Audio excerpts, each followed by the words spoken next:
Renata had been running her cleaning company for 4 years, not a side hustle, a real operation, 12 employees, commercial contracts with 3 office buildings downtown, a government janitorial bid she had been chasing for 2 years, finally sitting in her inbox marked, awarded. The contract was worth $380,000. She had 30 days to mobilize, supplies, 2 new vans, 6 additional staff, uniforms, equipment, insurance riders. She needed $90,000. She called her bank, the one she had deposited every single payment into for 4 years, the one that had her business check-in, her business savings, and her merchant account all under one roof. The loan officer was polite. He asked for 2 years of tax returns, a business plan, collateral, a personal guarantee, and told her the review process would take 6 to 8 weeks. The contract required her to begin in 30 days. She hung up the phone and sat in her car in the parking lot of a Chick-fil-A for 20 minutes. Then she called her accountant, a man named Terrence, who had worked with small business owners for 20 years. What Terrence told her in the next 10 minutes changed how she thought about money, capital, and her own business permanently. This is what he said. Before we get to what Terrence told her, you need to understand why Renata was in this position in the first place. Because it was not bad luck. It was not poor planning. It was something almost every legitimate small business owner runs into the moment they try to grow past a certain point. Renata had built her company the right way. She had a registered LLC, separate business bank account. She paid her taxes quarterly. She had a 690 personal credit score, which is not perfect, but it is not a problem either. What she did not have was the thing banks used to make decisions about businesses like hers. She did not have hard assets. No commercial real estate, no equipment she owned outright, no inventory sitting in a warehouse. What she had was cash flow. 12 employees showing up every morning, invoices going out every 2 weeks, deposits landing in that business account like clockwork. $47,000 a month in average revenue over the last 18 months. To Renata, that looked like proof. Proof that her business worked. Proof that she could handle debt. Proof that she was a safe bet. To the bank, it looked like almost nothing. Because banks are not in the business of betting on cash flow. They are in the business of securing collateral. If you cannot pay, they want something they can take. A building, equipment, assets with a resale value. Renata had none of that, so the bank had almost nothing to say yes to. Even though the business was real, the revenue was real, and the opportunity was real. That is not a flaw in Renata's business. That is a flaw in the bank's model. Terrence had seen this before, many times. He had watched good business owners lose good opportunities because they were waiting on a system that was never designed to serve them quickly, or sometimes at all.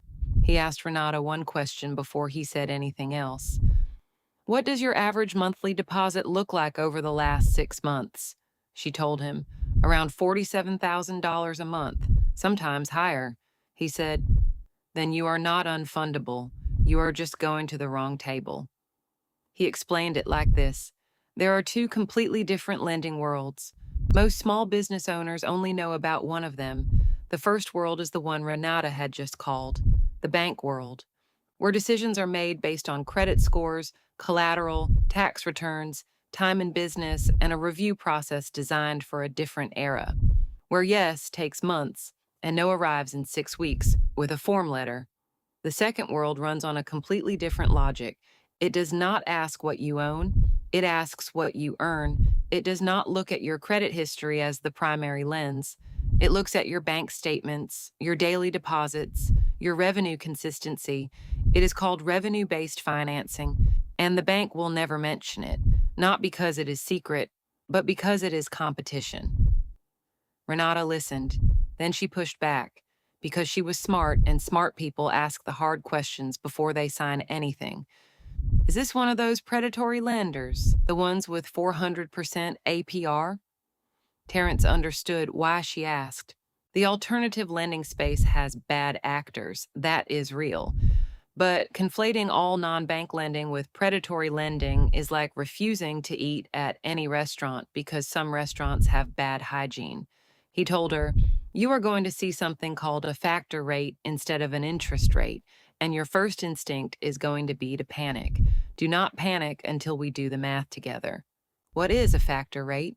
Instead of an annual percentage rate, revenue-based financing uses a multiplier on the amount you borrow. If you borrow $90,000 at a factor rate of 1.25, you pay back $112,500 total. That $22,500 is the cost of the capital. Renata did the math in her head. That sounds like 25% interest. It sounds like it, but it is not structured the same way. There is no compounding. The cost is fixed from day one. You know exactly what you owe before you sign, and repayment is tied to your revenue. A fixed percentage of your daily deposits comes out automatically until the balance is paid. If you have a slow week, you pay less. If you have a strong week, you pay more. How long does repayment take? For your volume, probably 4 to 6 months. She was quiet for a moment. And how long does approval take? If your bank statements are clean, 24 to 48 hours. Now, Terrence did something important. He did not just explain the product. He showed Renata what the decision actually cost her in real numbers, both ways.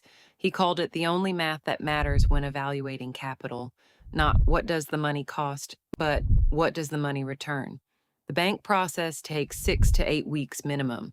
The contract requires mobilization in 30 days. Renata misses the deadline. The government contract goes to the next qualified bidder. She loses $380,000 in revenue.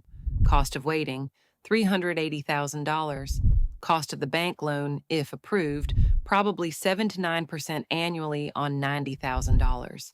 Call it $8,000 in interest over a year.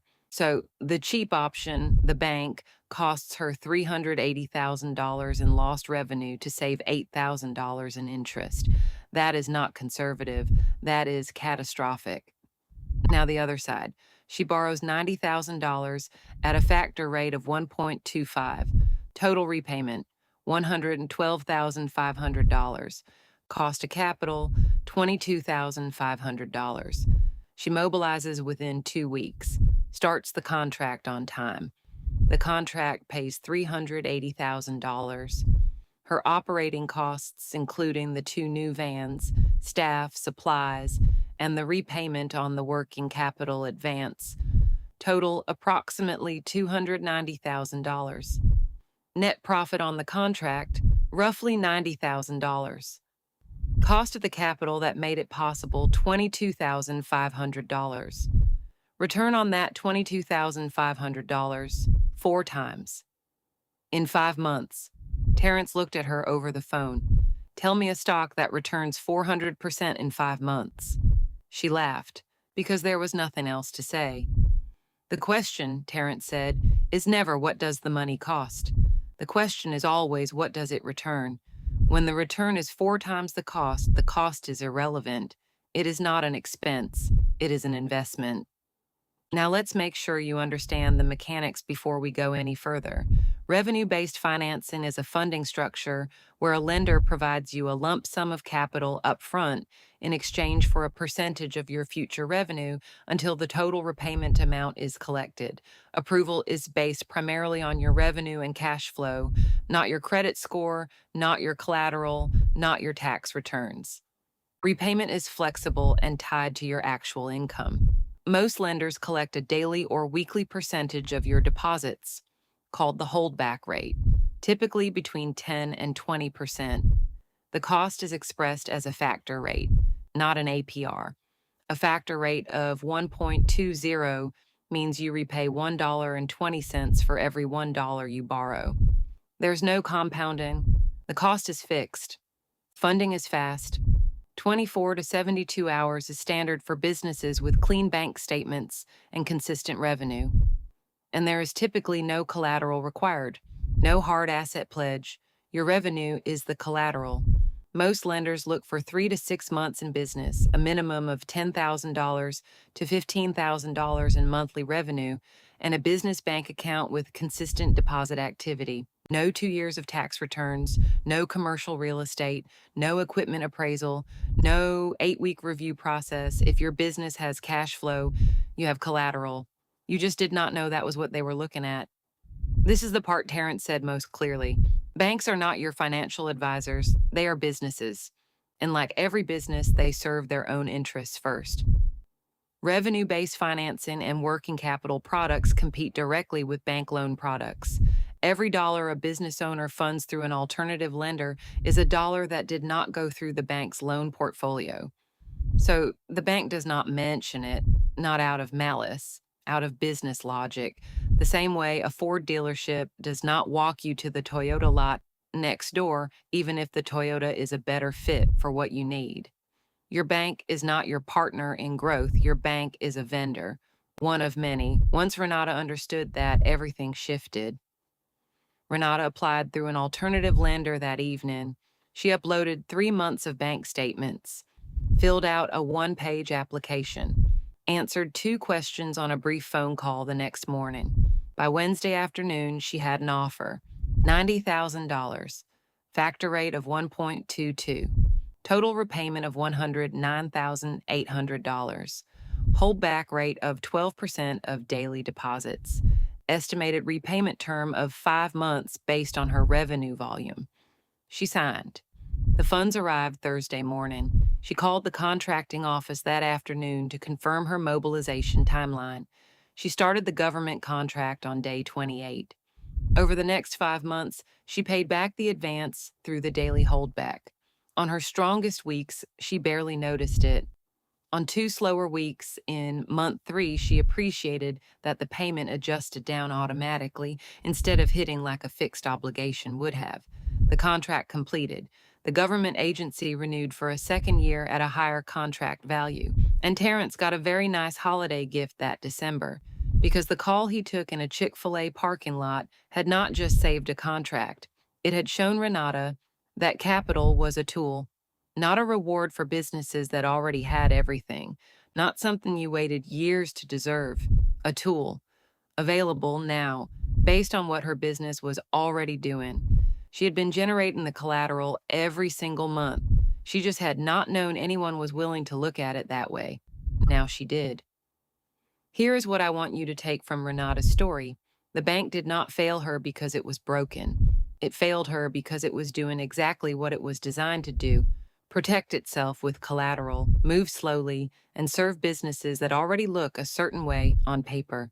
The problem was never Renata's business. The problem was that nobody had ever shown her there was a second table, a different room, a different logic.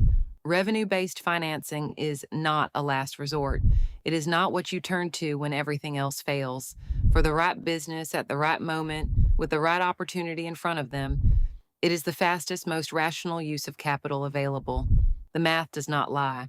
If the money costs you 20% and returns you 200%, the cost is not the story, the return is the story. Most business owners spend their whole lives asking, can I afford the capital? The ones who build something ask a different question. Can I afford not to have it? If you are watching this and you recognized yourself somewhere in Renata's story, the cash flow is real, the opportunity is real, but the capital is not there when you need it. The link in the description is a direct connection to David Allen Capital, one of the lenders I trust to treat business owners the way Renata's lender treated her. Fast, transparent, based on what your business is actually doing, not what a loan officer decides it looks like on paper. You will see the factor rate before you sign. You will know the total cost before you commit. No surprises. Check the link below. See what your business qualifies for. And if this video helped you understand something your bank never bothered to explain, subscribe to Smart Growth Logic, because this is what we do here. We tell you what the other room looks like. See you in the next one.